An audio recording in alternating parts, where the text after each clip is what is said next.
Welcome to the Slop Farm. Enjoy the video. You have prerequisites ready, Docker installed, and a project folder. First, pull the official Nginx image with docker pull nginx, or write a minimal Docker file that from Nginx.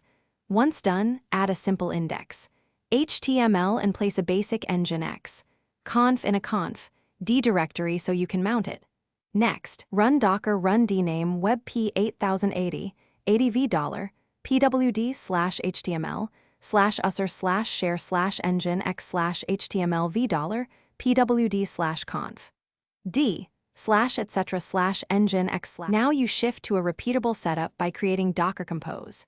YAML that declares the Nginx service, maps ports, and mounts volumes for HTML and conf.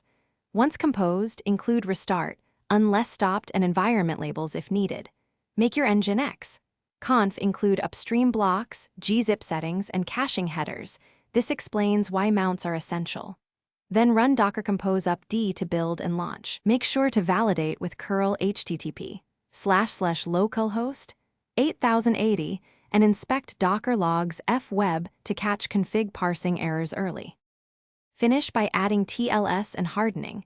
Mount certificate files into the container and enable strong protocols in Nginx conf. Then reload with docker exec web nginx reload. Once done, add a health check to Docker Compose and pin image tags so updates are controlled. For automation, integrate Docker Compose in CI or use Watchtower for controlled updates. If things go wrong, inspect permissions on mounted volumes. Confirm file paths inside the container and tails/var/log/nginx/error. Log. That single log line usually tells you what to fix.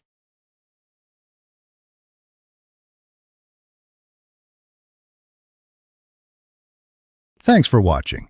Consider subscribing if we helped you today.